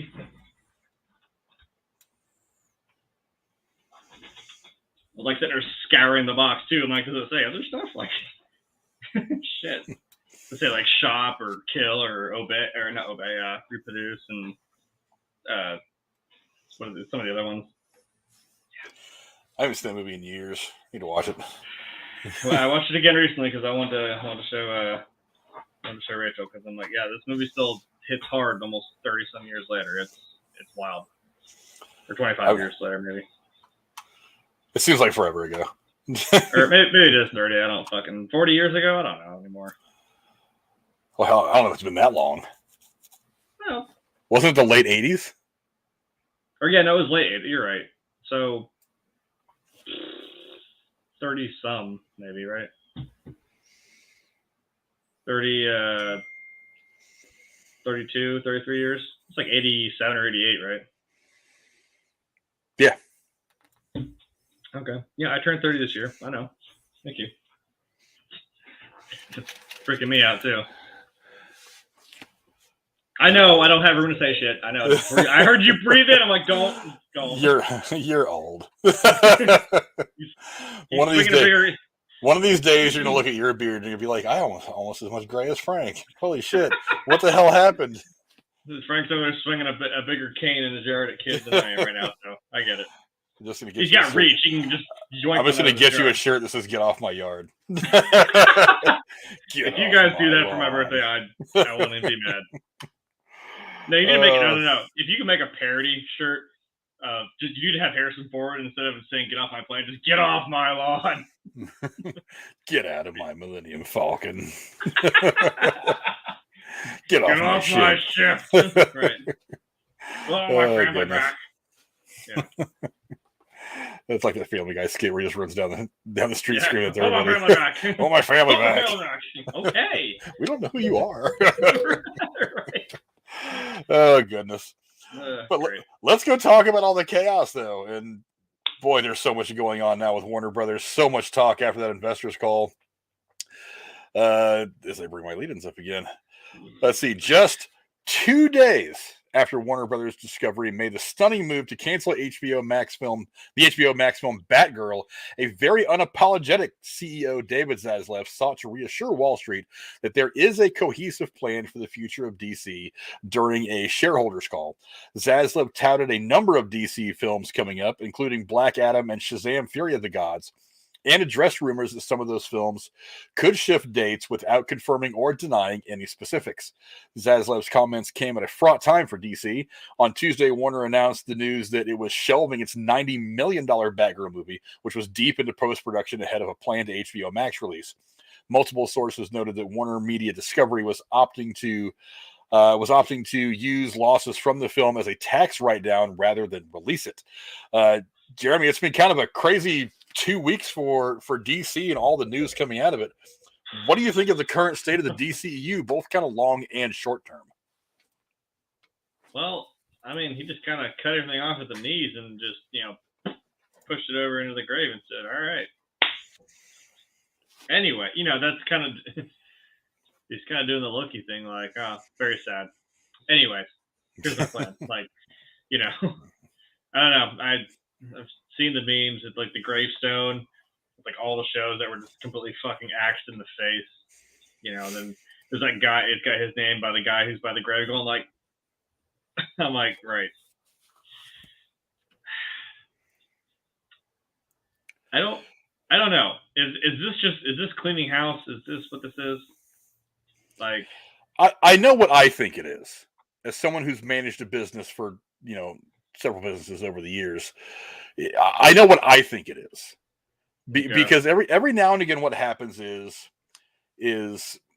you start here doing a thing, and then it expands out, and this becomes more acceptable, and it goes here, and it grows out in all directions, and it just gets, when things get too big, they get hard to keep a certain cohesiveness. And I think the place that we used to work at, one of the things they used to say in our quality department is that, like, you start here and then this is allowable, this is allowable, this is allowable. And then every now and again, you got to bring it back here and there's less stuff that's allowable. You know what I mean? That's kind of what's happening here. Is it's kind of a rubber band effect of DC just basically playing Oprah with their production budgets and saying, you get $90 million, you get $90 million, you get $120 million. And Zaslaf's one of those guys that's walking in here like, wait a minute. Whoa. We have to, because there's that old adage in business, you have to spend money to make money. Mm-hmm. They're spending a ton of money, but they're spending it in places that they know won't make them money. And this is one of the things this is kind of a weird byproduct of the pandemic, because all these different production companies were trying to find a way to still get something out of their product, even though they couldn't release stuff in theaters for like a year and a half. They couldn't even produce anything for a good part of 2 years. They were still trying to find a way to get something out of these properties. So people like Warner Brothers and all that, they went balls out just saying, we're just going to put all this stuff on HBO Max or on whatever streaming services we have licensing deals with, and we're going to try to draw in subscriptions, which is okay for the time. But the problem is you are spending $90 or $100 million on a movie that wasn't going to turn you a profit. Because at this point, the only ones who are going to watch Batgirl are the people who already subscribe to HBO Max. So you're not bringing in money. You know what I mean? You're spending $90 million, but there is no way to quantify how much money that movie makes you, if any, at all. You're not going to get a return on it. Yeah, and even if you do get any kind of a return that you can measure, it's not going to be $90 million worth. No. Not just 90 million. I mean, you can multiply that by 2 with the marketing budget. I mean, that movie was going to have to make probably about $300 million to break even and start to become profitable. And there was no way that movie was going to make that kind of money. It was never going to make its budget back by putting it on streaming. You thought that they would have learned that by now, because they were the ones that were big on the day and date stuff. We're going to go ahead and we're going to release stuff day and date, and their box office was dying because of it. They weren't getting shit. And look at some of the things like The Matrix didn't do shit in the theaters. I mean, just a bunch of movies they released day and date. Nobody were going to the theater to see them. They were staying home and watching them on HBO Max because they already pay $10 to $15, whatever it is, for HBO Max. You think I would know because I have HBO Max, but they're already paying $10 or $15 to watch that movie at home. I went to see it though because I like The Matrix and I love Keanu Reeves. Sorry. I went to see it in theaters just because I wanted to support it. I didn't. That was after and then I watched it again at home, and I was like, "Yeah, this movie's not great." But I support it. I support it because I wanted to. I'm saying we were out there, damn it. But I'm just from a movie standpoint itself, I was kind of like, "What the hell was that?" Yeah, but yeah, he's the one that. No, remember, these were all bad decisions that were made by people who do not work there anymore. Yeah. So they get bought, and Zaslaf takes over, and all these other people like Toby Imrick, one of the guys who gave us one of the great sci-fi movies of all time, Independence Day. I mean, look, great filmmaker, probably not the best executive in the world, at least not in entertainment. So he gets rid of him. Okay, and he's like, these decisions were stupid. We don't make these movies to put them on streaming. We make these movies to put them out in theaters to make us money. That's one of the reasons why he killed Batgirl. And I know there's a lot of people out there saying, "Oh, you killed it because it's a female character for all these bullshit reasons." No. He's a businessman. He's got to be a little bit more pragmatic than that. He can't just say, "We're going to go ahead and spend $90 million and not get any of it back," because what the hell? It's a $90 million commercial for our product. That's not good business. That's not smart. That's why that shit goes away, because it's not going to make money. And on top of that, the internal views of the movie, a lot of people just didn't like it. I think the best review I've heard of the movie is that it's not that bad. And that's the best. That everybody else said it was a dumpster fire, except for one person who goes, "It's not that bad." It's like, really? That's the best you can say about it? Yeah, we're not going to put that out. And I think that he does actually care about what he's putting out now. There's a couple of things that tell me that. Number one is he said very specifically in that statement, "We're not putting out anything that's going to hurt the brand." So he looked at that and was like, "This is going to make Batman, Superman, DC, all this stuff affiliated. It's going to make them look bad. We're not going to put this out. This is poisoning the well that we're trying to drink from here. We're not going to put it out." Number two, he went and hired Alan Horn. Alan Horn is the guy who hired Kevin Feige. Alan Horn is considered by many people to be the best movie executive in history. And I honestly, I mean, at least in the last like 60 years, since the days of, Meyer and Goldwyn and all those guys. But I mean, that's the guy who put it all together. So he's going and getting the guy who put together the Marvel stuff. And that's why you're starting to see them now. And he even said in one of his statements, we are going to use, and I swear to God, I said this 3,000 fucking times on here, and I'm glad Zaslaf was smart enough to listen to me. I said, there's nothing wrong with taking Marvel's template and putting your stuff in it. There's nothing wrong with that. Yeah. And I said from the beginning, it's going to be a mistake running to a mashup film, to a Justice League film, without establishing your characters, who they are, who's playing them, what their particular backstories are, and drawing together this Thanos level thing like Doomsday or whoever that could be the thing that brings them all together. By not doing that, you're selling yourself short. This is what happens, and I'll use the baseball euphemism, when you try to get back in the game with one swing. When you swing for the fences, a lot of times you just swing and miss. You don't get shit. It's like you have to be willing to play small ball. And Marvel was so far out in front of them that trying to get back in the game with one swing wouldn't matter. They could have hit 2 grand slams on one swing, and they still wouldn't be close. I mean, Marvel had 10 years and I think 15 movies on them by the time they finally got their stuff started. Just do your thing. Be DC, and that's fine, because comic book fans are not just comic book fans of Marvel or DC. They're fans of both. It's just how comic book stuff works. It's not, because that's the problem, is no one's going to let it go. They're just going to keep shitting, because everyone is so far up Marvel's ass that they're just going to keep shitting on DC because they're like, oh, you're trying to be them. Like, that's not being Marvel. That's like you said, that's a template of how to do this correctly. There's you can make superhero movies in that fashion because it works. You can do all this shit, and I don't know how that doesn't make sense. That's how comic books are laid out in the first place. You have Spider-Man, you have Iron Man, you have Thor, you have even Loki. You've got all these people, and then it all starts to mash together. It starts to come. The comic books work the same damn way. Same with DC.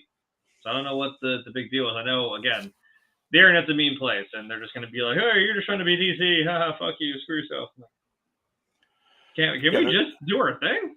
No. Yeah, there's a whole lot in this article from THR. Let's see. Zaslaf touted the number of DC films coming up, including Black Adam, Stand Free of the Gods, and addressed rumors. He said, we're very excited about them. We've seen them. We think they're terrific, and we think we can make them even better. Zaslaf said in terms of marketing, distributing the upcoming films, which is also include The Flash, starring the controversial Ezra Miller. Miller was accused of choking people, blah, blah, blah. Right. Let's see. The executive also revealed that while he is focused on theatrical releases, which that's where they make their money, a number of movies will be released with shorter windows and with different marketing campaigns, but we will always be agile, and the focus will be on the theatrical. He did say, and this is something I did not realize till I read this, is before the pandemic, theater owners could demand an exclusive theatrical window of 74 to 90 days. Now, a film opening to $50 million or less domestically can be made available in the home as soon as 2 to 3 weeks after its theatrical release. So we're not even looking at a 45-day theatrical window for some movies that underperform at the box office in the opening weekend. We're looking at a matter of a couple, 3 weeks, so 14 to 21 days. That's pretty crazy. Yeah. Let's see. But the moves have also sparked jitters amongst other filmmakers. Let's see. With Blue Beetle filmmaker Angel Manuel Soto liking tweets asking the Warners to protect his DC film, which was initially developed for HBO Max before being upgraded to theatrical. You see, that's the movie I find interesting, is they saw that and they were like, wait a minute, we like this enough to where we're like, screw putting it on HBO Max. We're putting this out in the theaters. We think this is good enough for us to turn some money off of. True. Oh, God damn it. Speaking of, I said Thor, didn't I? Well, that's available for pre-order if anybody wants Zeus. So he's out there. He was definitely out there for sure. Woo! Hold the phone. Oh, you can't show me that. They have Infinity War Bucky, and I really it's got to be new because it's still pretty cheap price, like that with his gun. I'm like, I'm gonna be Rocket Raccoon. I'm gonna get that gun, damn it. Can I have that arm? No. Oh, I get that gun. Shit. Well, sorry, don't mind me. I'm just, Falcon Winter Soldier. Yeah, there's. Ooh, we have beardy cap too. Hey, look, what if the Gamora was the blade of Thanos, which we definitely didn't totally fucking see at all. Yeah. Unless, I don't know. We saw it like at the end of Endgame, but whatever. I don't know about that. But yeah, there's a lot to this. Now, the other thing is they have already kind of taken a couple of big steps like Marvel would take, and they've come out with a 10-year plan. Now, to read a little bit of this article from Screen Rant, let's see. We'll start first with the upcoming movies that are happening. And this says, although Batgirl has officially been canceled, the rest of DC's slate appears to stand. That means the much-anticipated Black Adam will still introduce Dwayne Johnson as the ultimate DCEU anti-hero in October. And there is some speculation he'll then be positioned as the franchise's answer to Thanos going forward. I don't think he's going to be the answer to Thanos. That's just me. No, that would be Darkseid, but okay. Yeah. This will be followed by Shazam 2, featuring the return of Zach Levi and Asher Angel's mystical superhero in a film that feels unlikely to have been greenlit by Zaslaf. I don't know about that. The first one was successful. I think if he just saw it, he might have greenlit it. And this one looks pretty good. But at least it hasn't been canceled. Look, if he saw that and he hasn't canceled it, then he's like, okay, we're at least going to make some money off this. That's why we're making a sequel, yes. Yeah, Aquaman and the Lost Kingdom will come out next year. And no doubt it's seen as one of the most important releases on the slate, given the first film grossed over $1.1 billion worldwide.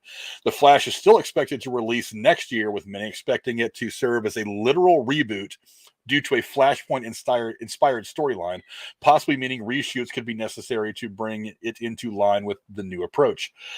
That's an interesting thing, because one of the things that came out recently is that this summer, while all this stuff was going on around Ezra Miller, the whole grooming thing, the stuff in Hawaii, the stuff about the family that he accosted somewhere in New England, with all that coming out, with all that happening, it came out a couple of days ago that he actually this summer did go and do pickup shots and reshoots for the Flash movie. So here's what's interesting about that to me. One of the things that I said when we were talking about all this stuff hot and heavy a month or two ago was that you still have a year until this movie comes out. Now, if I were the people in charge of making this decision, and at that time, I don't think Zaslaf was around yet. I don't think the deal had been done yet for Discovery to buy Warner Media. But I said, you've got a year. You sit down with Ezra Miller and be like, dude, you're done. You're not going to be playing the Flash anymore. You're not going to be playing Barry Allen anymore. You are not a part of our organization. Here's what we'll do. We'll throw you an extra few million. We do some reshoots that explain your death, your change, your whatever is going to happen to a different actor who will take the mantle of Barry Allen in the Flash. And then you cast somebody, which you can do pretty quickly. You can do it quickly. You have time to have a thorough search and talk to people and to negotiate. And then you give them time to shoot a couple of scenes for the Flash movie. And then you make that transition at the end of the film from Ezra Miller to whoever takes over, be it Grant Gustin or anybody else it might be. And then that's it. That's how you exit him without having to recast off screen. So I think it's possible they did that there. I don't think it's likely. I don't think it ended up that way. I think they're just going to have him play the movie, and then probably about the time it's hitting HBO Max, however long it takes to hit HBO Max, they're going to be like, okay, dude, you're done. They're going to come out and officially announce we've parted ways with Ezra Miller. His bullshit's been too much for us. No more. Because look, he's not a significant part of the Harry Potter films that he's in. The Fantastic Beasts. He's not a big enough part of that franchise to where you can't just not put him in a movie and it's going to be noticeable.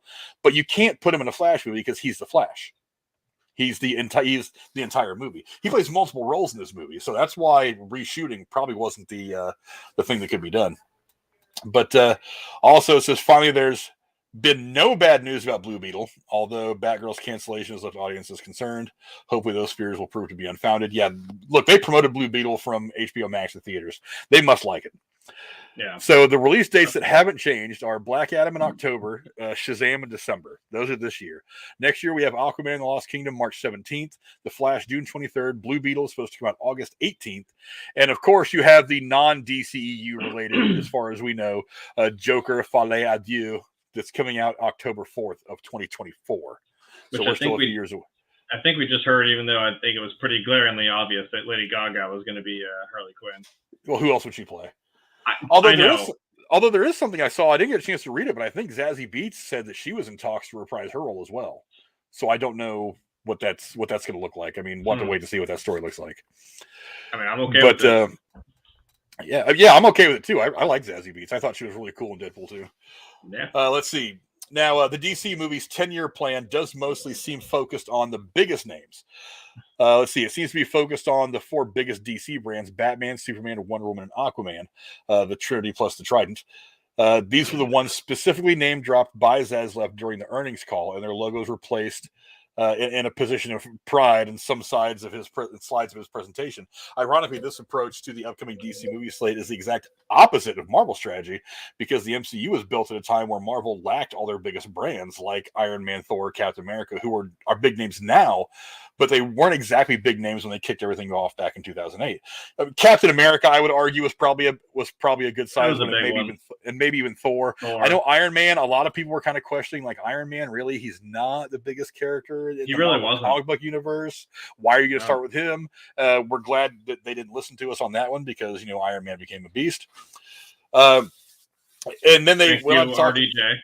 Yeah, thank you, RDJ, thank you to whoever cast RDJ over Tom Cruise. That wouldn't have worked at all. Ooh, yeah. Oh, that'd have been awful. But although we may have seen John Travolta play Ironmonger, so that could have been fun. But yeah, because John Travolta plays a good bad guy too. True. But let's see. They went on to talk about the future of the multiple versions of Batman. DC Films' last approach involved the multiverse model, with multiple versions of Batman. Ben Affleck's in the main DCEU, Michael Keaton's returning in The Flash as the Batman of another universe, and Robert Pattinson as star of his own transmedia franchise set in a separate timeline. It remains to be seen whether Zaslaf will continue with that approach. Certainly the cancellation of Batgirl is bad for Keaton's return. I don't think so. I think they had way more plans for him anyway, because he had shot scenes for that film. It's even possible Keaton will be offended at the treatment of his Batgirl colleagues and refuse to come back in the first place. I don't buy that. I think money's money. Well, that wasn't the only thing he was in. They said he was in this Flashpoint movie. That was the whole. I mean, you didn't sit there and have that like glorious shot of his cowl in that movie, and then the very obvious Keaton mobile under the fucking sheet, and he goes to whip it off. He's like, "Holy shit!" I'm like, But then they're like, "Oh yeah, he just happens to be in Batgirl too." So I'm like, "Don't quit doing that to me. You can't just keep throwing him into everything." And was that the meme? I can only get so erect. Stop. At some point, the blood stops boiling in my brain, and I pass out.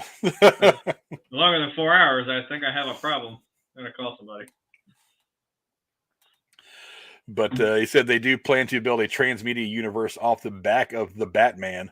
I'm sorry, the plans to build the transmedia universe off the back of the Batman are uncertain, because it's difficult to see how they would fit with the new DCEU approach. That's also something you got to look at too. Is Zaslaf going to be one of those guys that wants to have 2 or 3 Batmen running around, 2 or 3 different versions of the Joker, 2 or 3 versions of Harley Quinn? Well, because you could do Superman too. I still do not like the idea of having multiple universes running at the same time. That's one of the things that's hurt. I mean, to me, it's one of the things that's kind of convoluted the CW DC stuff. Is like multiverse, different whatever. It gets hard to follow. I mean, it's like I think it's fun. I don't know. That's just me.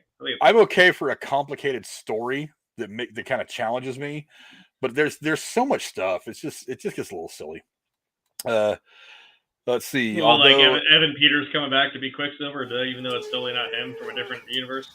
Well, they even said they did that more as fan service than anything else. Well, yeah, I know, but that was the joke. It was like, oh yeah, he's Quicksilver, but kind of not really. But what are you doing here? I'm like, yeah, that's what makes it fun. You're like, ooh, what is this? Oh, it's just a setup for a boner joke. All right, you got me. I can't be mad. Says though. Lost where I was. Though a Penguin spinoff show is still officially happening right now. Let's see. Happening for now. The Batman performed well at the box office, grossing over $770 million worldwide. Contrary to popular belief, a superhero film doesn't have to break $1 billion to be considered a success. Not at all. I think that movie was great. This means the Batman 2 could potentially still happen, hopefully remaining separate from the rest of the DCU, so director Matt Reeves can continue his story. I really hope Robert Pattinson's Batman stays separate. I think that movie benefited from not having to name drop Wonder Woman or fucking Superman or Gotham City, or not Gotham City, but oh my god, I think he lives there. Metropolis. That's what I was thinking of. Not having to mention Metropolis to kind of give it some to kind of plant that seed in your head of, oh, maybe there's other stuff out there. We don't know. Fuck that. I just let Batman exist in his own thing. It seems very contained because I mean it is very early in his career of being Batman. I think my joke was I would call this Batman year 2 instead of year 1. I'm like, he's in it, but not quite there. I'm like, well, it seemed nice that it was kind of this nice little package, labeled for the Batman. I got you. And very, it's very true to form, very detective esque, very noir, and I liked it. Yeah, it said, moving on, it says future DC movies that are most likely to happen. Oddly enough, this change in approach likely means that fans of the Snyderverse will get some of the films they've been calling for. Man of Steel 2 is sure to be a corporate priority, bringing Henry Cavill Superman back to the DCEU. Patty Jenkins is already working on the script for Wonder Woman 3, which is unlikely to be canceled, but may potentially be retooled a little if Warner Brothers Discovery has a different approach in mind. Assuming lightning strikes twice and Aquaman: The Lost Kingdom is a success, Aquaman 3 will probably happen as well. And the interesting question is whether there will be more DCU Batman films running alongside the Pattinson movies. Again, I certainly hope not, but whatever. It's now possible to see a way for Ben Affleck to return, although it remains to be seen whether that happens. There could potentially be a Joker 3 or spin-off starring Lady Gaga's Harley Quinn. Oh, God, haven't I said it? Watch something. Look at some. Don't even think about the main characters. There's going to be somebody in there, and they're going to get their own spinoff. Did you see the John Cena thing coming? Because I sure as shit didn't either. I was like, that fucking guy, really? Out of all the. And that's what I said. That's what I said. He wasn't even he was the third or fourth most interesting character in the Suicide Squad, and he somehow managed to get his own damn show. I don't even fucking. You would have made something with Margot Robbie as Harley Quinn. I would have been all over that shit. Like it would have been dumb if they didn't keep her still in this new whatever iteration of Suicide Squad it is, and not have her still as Harley Quinn. Because I mean, she's phenomenal as Harley Quinn, and also adding Idris Elba into the mix. I mean, dude was fucking awesome. I don't know. John Cena's a little goofy, but like he plays the character as he described a douchey Captain America. I'm like, that's kind of, you're right. However, I don't know why. I don't know why. I'm just gonna leave that comment as I don't know why. Whatever. I knew there was just something. There was too much of that character. I'm like, what? Why? When your marketing had that whole plaster of just like how many different characters, you could have been one of the fucking polka dot guy. I would have been like, yeah, that doesn't shock me. Sure. Whatever. Make one of the Condiment King. I don't give a shit anymore. Just make Great White. Make all the other obscure, like Calendar Man. All the other obscure villains. Why not? Batman's got a whole rogues gallery you can play with. I'm telling you. I mean, it's not even just his rogues gallery. There's a lot of like off to the side, very peripheral bad guys that I think you can tell good stories around. Oh, yeah, for sure. But, like I want to see Man-Bat so bad. I'm like, that would be really fun because it could still keep that dark, almost horror like tone. Because if anyone, I mean, I'm gonna jump to the video game side here for a second. If you've played Arkham City, you know exactly what I'm talking about. Whew! You could make a really good Man-Bat movie. It'd be fun. Yeah, but it goes on to say that this means the most probable movies are a Man of Steel 2, which I hope so. Well, here's the deal. The question with that is Henry Cavill. We'll get to that in a second. Okay, the most probable movies are Man of Steel 2, Wonder Woman 3, Aquaman 3, and Joker 3 / a Harley Quinn spinoff. I don't care about the Joker 3 Harley Quinn spinoff. I have a bad feeling that the next Joker movie is going to hit kind of flat. Not because it'll be bad, but because you're very much changing what this movie is compared to the first one. Now you're making it a musical. It's supposed to. It's going to be very different. Completely left turned. I'm like, what? Yeah. I think because we've seen production companies try to catch lightning in a bottle twice, and it very rarely works the second time. Well, it's not even like that was the way it was set up in the first place. It was a very cinematically, it was a pretty sweet movie. Very the the art of it, and I'm like, just the tone, the depressing ass tone of it. I'm like, again, the comic story they were going with. I'm like, this works. I like this. And then you're gonna come out with a fucking hat and a cane and start doing some dumb shit like just whatever. He danced down the stairs, but you know what I mean. If you're gonna do that the whole movie, just please don't. I don't want to go there. Just because Lady Gaga's a singer doesn't mean we have to do this as a musical. Did anyone see? Well, they had announced they were doing it as a musical. I think before it was announced that she was even in talks. Not to say that she wasn't already. They weren't talking before they announced that they were talking to her, but that's what I mean. I don't know. Well, I mean, what was that woman she was in with? What's his fucking face? American Sniper. Bradley Cooper. Yeah. That movie was fun. It worked. Yeah, I think I said they were trying to compare it to that. I'm like, well, if it's like that, fine. But if you're out there just goofy ass busting the song like The Greatest Showman for no reason, I'm like, okay, I know what we're doing. Yeah, but the big question of all those, as far as the problem is coming up, is Man of Steel 2. Now, there has apparently been some discussion between the now Zaslaf run group at Warner Discovery and Henry Cavill. Some people have said that he doesn't want to come back. I don't know that I buy that. I think that he probably wants to, but I think that, and rightly so, I would have these concerns as well. I think he wants to see exactly what their plans are first. That's fair. Because I don't think he wants them to like really badly nerf his character. I don't think he wants them to go too airy and funny like Marvel does. I think he likes the grittiness of the DC stuff, the darker tones. I do. I think that's one of the things I like about DC way more than Marvel is this dark tones and this grittiness, this not horror looking feel, but they don't look like happy movies. They look like sad movies, but they're good movies. But so I think that he wants to sit back and at least have some discussions with them about how they're going to move forward. The other thing is Ben Affleck. Do you can reach out to Ben Affleck? I mean, I bet you he would come back. Remember, it was the last group of assholes that screwed up the Ben Affleck directed and starring movie that he wanted to do. Mm-hmm. And I look trying to find a copy of that script because I've heard people say that script was fucking amazing. And I'm trying really hard to find some back channel of the dark web that I can find it. I mean, I don't have shady deal. Yeah, I don't have these connections so that I'd like to have in Hollywood, so I can't get stuff like this. But I just to get like 2 or 3 pages of it, just to read it and get an idea would be fantastic. But there's no way to know right now if Ben Affleck wants to come back. I think you can take what exists so far in the DCEU in the Snyderverse, and you can use those as building blocks for better things in the future. You can just put Ben Affleck in his own movie and say, okay, let's do another Batman thing with you. Let's do 1 or 2 individual movies. Then during those we'll do what Marvel did, and we'll set up the Thanos level bad guy.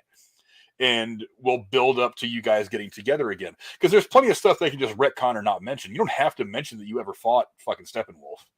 It's like you can just say things like, remember the last time we got together and blah, blah, blah. You can make little jokes that kind of allude to it, but you don't have to go into specifics. So you can retcon a lot of that shit really easily, especially considering that we don't know what impact Flash is going to have on all this. I mean, the Flash might erase everything that we've seen so far, or severely alter people's memories so that they don't remember what happened with Steppenwolf. Oh, the adamantium bullet to the skull. The adamantium bullet to the skull. But so there's lots of different ways. Look, I've said it 100 times. You're one piece of dialogue away from explaining everything you want to explain. So, and you have a character like the Flash that can do that. Yes, that can reset timelines and shit like that. Yeah, I'm saying you've got the character there that can do that. So. If you need to, you can. You can days feature past this, and you can fix it. I mean, X-Men did it, kind of. Well, continuity schmontinuity when it came to the Fox X-Men stuff. They were just like, who needs continuity? Professor X is 85 1 minute, and the next movie he's 37. Whatever. Nobody cares. Nobody's gonna notice. All of a sudden he's Michael Fassbender. Like, okay, sure. Yeah. He's fucking Gandalf all of a sudden. But then the next big question is will DC attempt another Justice League movie and when? I think so. I think it's going to take time, but I think so. This article says, Yeah. while James Gunn is not making Suicide Squad 3, Warner's Discovery still seemed keen to keep him involved, which is actually very, very interesting. I'll tell you why in a second. Gunn swiftly calmed fans' nerves about Peacemaker Season 2, insisting it was safe, even after the raft of cancellations announced by Warner Brothers Discovery over the last few days, and it probably indicates a concerted effort not to lose him, understandably so, given Gunn's reputation for success in both Marvel and DC. I have a theory on this. Okay. They wrapped filming and they are deep into post-production on Guardians of the Galaxy 3. Everybody's saying at Marvel and James Gunn and the actors themselves that this is the last Guardians of the Galaxy film. Not that these characters won't show up in other Marvel properties, but this is the last Guardians film. Probably. James Gunn is not really attached to anything else in Marvel right now. So, I mean, I'm not saying he will never work with Marvel again, but I'm saying that he's got free time right now, not just to go make a second season of Peacemaker, but to maybe get more deeply involved in what Warner Discovery is doing with their movies. So he might end up being a Feige type, possibly. I mean, I think it's probably about a 10% chance it's going to happen. And it's a shaky 10%, probably a little less than 10%. But, I mean, you can't deny that, Gunn's done... the Suicide Squad wasn't bad. It was pretty good. It wasn't great. It was pretty good. Which one? The second one was Giant Starfish. Oh, yeah, you mean the one I actually liked? Yeah, that one wasn't bad. I thought. No, I'm sorry. No, I'm sorry. You liked that one. I liked the original one. Yeah, you liked the original one. I liked the second one. I didn't hate the second one. I thought it was fun. I will say it every damn time. I got to watch Pete Davidson get his fucking head blown off, and I about fucking jumped on my feet. I cheered. I actually made a noise. Sorry. It was a noise of glee and celebration. It a little bit was. I don't know who did that for me, but thank you. I just like the original. I don't know. I still was like, okay, no. The original was better. Sorry. Yeah, I said what I said. Whatever, Pete. You don't got Kim's money anymore. Fuck off. Yeah. She found out you were getting more dick than she was. But, yeah, so, I mean, the idea of trying to keep him happy is to kind of maybe draw him not completely away from Marvel, but kind of draw him over for the next couple of years and keep him busy with DC properties. That's not out of the realm of possibility. Now, I'm not saying he's going to take over and be the Kevin Feige of DC, but he could be a significant part to kind of driving what they do over the DC movie side now. It finishes up by saying, looking beyond Gunn, it's difficult to say where the other franchises fit in. Now, here's where they drop some important names. Green Lantern and The Flash feel as though they'd be relegated to second-tier heroes rather than franchise leads. I think it depends on how Green Lantern pops. They still want to make a Green Lantern movie, and I really want to see a Green Lantern movie, but it depends on what they do with it. A proper one? A proper one, yes. One, no CGI suits, and don't make it green. And it's DC Films may not choose to bring back Margot Robbie's Harley Quinn. Birds of Prey didn't exactly fit the current strategic direction after all, which Birds of Prey wasn't a terrible movie. I like it a lot more than I thought I would. It wasn't great, but I had fun watching it. I liked it. Ironically, as noted, this kind of approach would be the exact opposite of the MCU, where Ant-Man has become a household name and Guardians of the Galaxy made audiences care about a walking tree and a talking raccoon. Zaslaf may claim his DCEU is taking inspiration from Marvel, but in reality, it seems to be narrowing its focus rather than broadening it out. Well, that makes sense. Narrowing the focus, narrowing the focus is how you establish your base. Because we've been just all over the damn place right now. Like, okay, we have to, like you said, we have to draw it back in. Like, okay, let's get this pathway going again before we branch out. Yeah, and then after you have a Batman movie, a Superman movie, a Wonder Woman movie, an Aquaman movie that establishes what you're doing, then you can do like a bigger mashup film where you maybe introduce another character like a Green Lantern, like because they already kind of, sort of, in the beginning of the Snyder Cut, they showed you the Green Lantern Corps. I mean, they're the ones that are fighting in that battle in the beginning of the movie. So, I mean, you can introduce someone like them. You can introduce, hell, the fucking Wonder Twins if you still want to do a thing like that. I mean, you can find ways to introduce these different characters from around the comic books that you can continue to build your world with. So, but he's doing what he has to do right now. He's bringing it all back towards the center. He's establishing the core. And he's going to slowly build it out from there in a more even way than instead of just building way out here and then building way out here and then having it seem looks like a giant, tumor or a giant copy of the coronavirus or some shit like that. It looks like it's a big Andy Warhol painting just all over the fucking place. Yeah. So I'm confident in what he's doing with it right now. You'd have actually wait, no. Maybe that. Well, no, I guess you could, because Cyborg is in these was in the Justice League movie, right? So you could, I mean, you get your little Guardians of the Galaxy, like you could have your Teen Titans, you could have them in there too, since you got Cyborg. I mean, you could not that crap that I don't know what the hell that was that I saw that they made. I think it was just called Titans or whatever. You could do a proper Starfire, Raven, and Beast Boy, and you already have Cyborg, so you can throw Terra in there too. Shit, I mean, I'm saying you got a whole thing there you can work with. Add them into it. Yeah, I'm. You could even do fucking Nightwing. Yeah.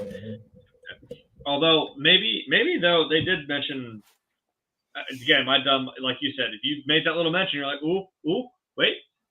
I think they mentioned Bloodhaven in the Robert Pattinson Batman. I'm like, ooh, does that mean Nightwing? Maybe. Too early for that, but hey, it's there. Yeah, I'm pretty excited about what Zaslaf is doing. Look, I was arguing with somebody on Twitter. I think I may have mentioned this earlier about, they were like, why did they cancel Batgirl? A lot of people said it was good. I'm like, I don't know who the hell you were talking to that said it was good. It's like everything that I have heard was like, this movie is hot shit. It's just not. And he sent me some tweet by some whoever fucking rando guy on Twitter, and I'm like, oh well, he's. And I'm kind of thinking to myself, how has this guy seen the movie? It's like they're doing internal screenings, and like all the people in the internal screenings say this movie sucks. So whatever. But yeah, I don't know. I personally am pretty confident with where things lie right now at the DCEU. It's gonna be a process, and I'll go back to another sports analogy. You have a time where a team is very, very good for a while, and then players move on, players retire, skills start to erode. There comes to a point where that change has to happen, and it has to be big. They call that rebuilding in the sports world. I think Zaslaf is smart enough to know we have to rebuild. It's like we had a couple of hits, we had a bunch of stinkers. We need to kind of bring it back to the center, see what was working, let that build our core, and slowly grow it out from there in ways that we know are going to work. And then next thing you know, we've got our next Avengers level movie, which is making $1.3 billion at the box office that everybody loves. It's going to be so much easier to do that. It's going to be so much better for your brand to do that. Because that's one of the things that Zaslaf keeps saying that a lot of people keep overlooking. I'm trying to protect the brand. Mm-hmm. And remember, he's not just protecting a brand. He's protecting probably the two biggest brands in comic books in Batman and Superman. I mean, everybody loves Captain America and stuff, but I mean, let's face it. These are the two predominant characters in all of comic books. These are the OGs. Yeah, and somehow everybody who's been running DC has managed to fuck it up. So you got the two biggest guns in the fight, and you're shooting blanks.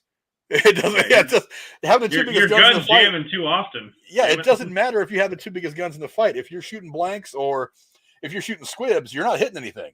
You're not hitting your target. Marvel's hitting their fucking target, son. You guys aren't. But I think it's interesting. You went and got Alan Horn, maybe the best executive in the history of film.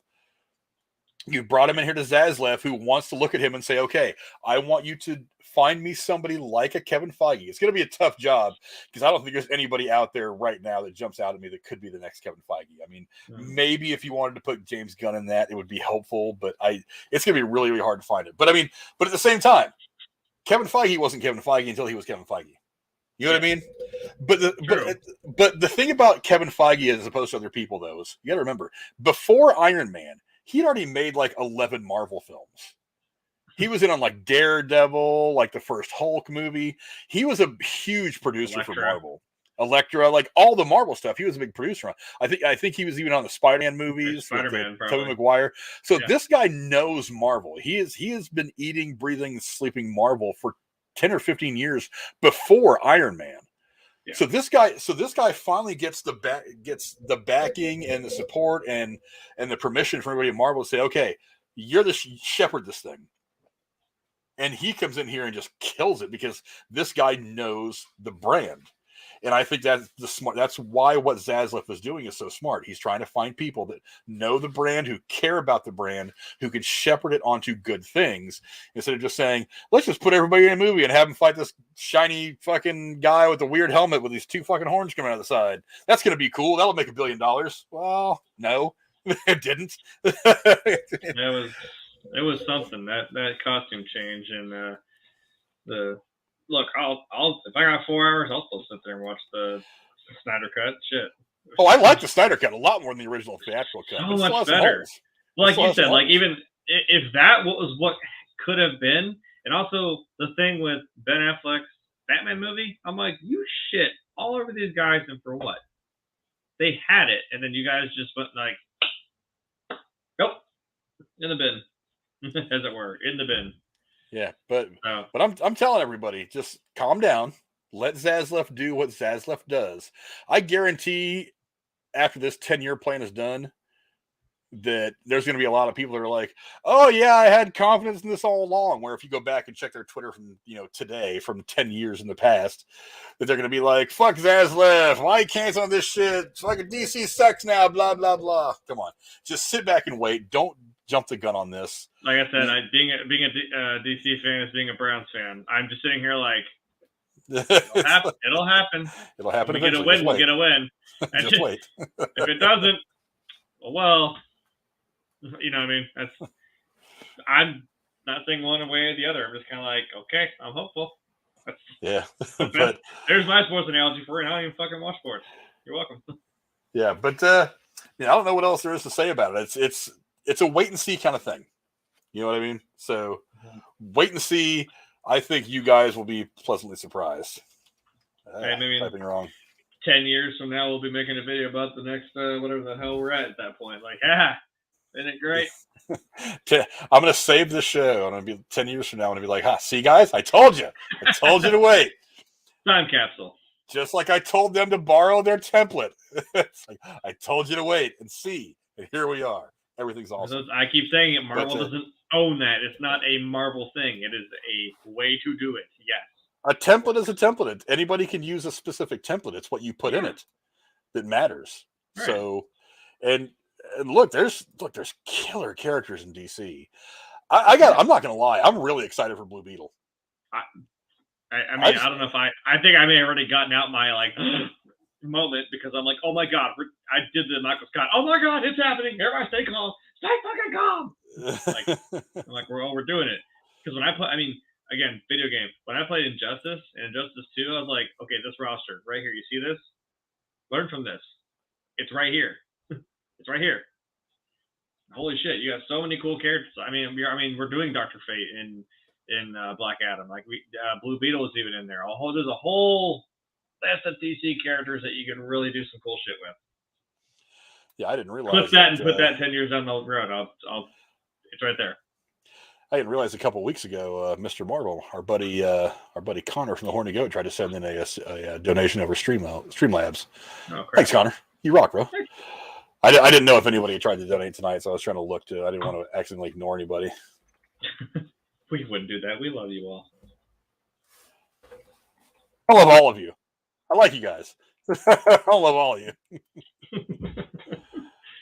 Let me go check Stream Elements real quick. I meant to bring these up earlier, but I didn't want to have 75 windows open on my computer because, we have technical difficulties here from time to time.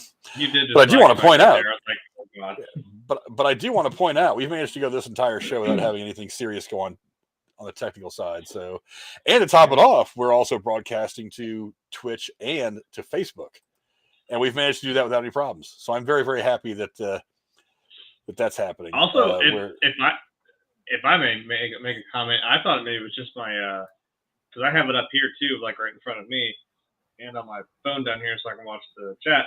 I don't know what. I thought maybe it was what I was running it on, because the quality on this is like a lot crisper. I don't know what it is or what we did different, but this looks a lot cleaner, and so does the one on my phone, and even this one I'm looking at here. My stream's lagging on Tuesday, and I don't know if it's probably how I'm doing it, because it is kind of convoluted. However, I mean, the quality's okay, but if this is how clean this is, I mean, you know.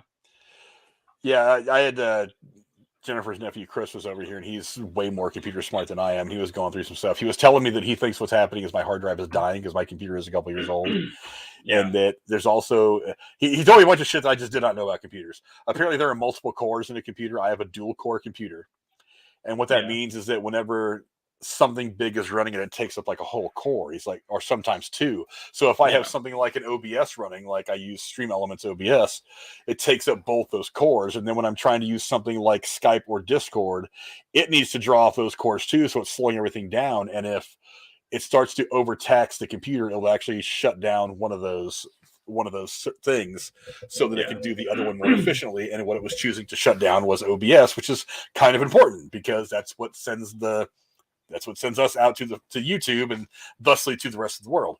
So I kind of had it in my head, and I've used Stream Elements, or not Stream Elements, but StreamYard, I think once or twice before, and I think like Restream once. But I got to thinking about it. I was like, well, if we just cut out the OBS and not use it and just do this thing on this website, maybe that'll not be so taxing on my computer. And it's worked very well so far. So I think this is the way we're going to go for now until I can get a computer build going. We've already had some discussions about it and things like that. So hopefully that's what's coming in the future. We'll find out. But yeah, until then, we're just going to continue to keep fucking talking movies and having fun and continue to try to grow the channel and give you guys some quality shit. I don't quite have the bells and whistles on StreamYard that I have on OBS, but I can make it work. I think it'll be all right. So I'm not too bad. But I think that's about all we have for you folks tonight. A little bit of a quicker show than we have been doing the last little bit. And again, only the two of us talking about it. No Lady Cora tonight. And text opinions. Yeah, something about a goat. I don't know. There is a missing goat. Yeah, go find Tex on Twitter and ask me if you got the goat. If he finds a big hammer in his yard that he can't move, I think we know who took the goat. If the goat screams at him. Yeah. If he goes to get the goat, it's like, ah! he'll go and do the Stanley thing. Go get the truck and just did it work? Oh man! If you find the hammer, call me. I want to come see right. I'll give it a try. I'll try to just if it moves. If I can budget a little bit, then I'll know that I have bright things in my future. Oh yeah. Well, and also get this man a shield. Whichever way you're going. No doubt. But that seems to be all for us tonight. Thank you guys for coming in. A little bit of a weaker viewership than normal, but somebody mentioned there was some preseason football tonight, and probably a lot of people didn't know if we were going to make a full show anyway. So I don't blame them for being a little skeptic about it. Yeah, I don't blame them for being a little bit skeptic as to how tonight was going to go. But hey, tonight was good. I think next week will be good as well. And we're going to go ahead and wrap it up there. Jeremy, where can the folks at home find you on the internet? Well, I guess I can say now with a little bit more confidence here on Thursdays when it works. So, yeah, I'm here on Thursdays and whenever other times we do this, which we haven't really done in a long time. So, it is what it is, I suppose. Also on, thank you for putting the name up there. That's where you find me. It's that right there. It's always the same name except for TikTok because, well, screw the person who has my name in there and not doing anything with it. So, yeah, I had that Facebook memory from a few years ago. You said there was somebody that had my name, but it was 83 instead of 23. I was like, who the hell is this guy? That's bad. There's like some 4 or 5 other people that have. I'm not mad. I mean, I'm kind of mad, but whatever. I'll do something with it. Yeah, so that's the name. Search for that. I'm also on Twitch. Did it on Tuesdays, and kind of have a little bit of a switch up for the 5 people that are actually watching.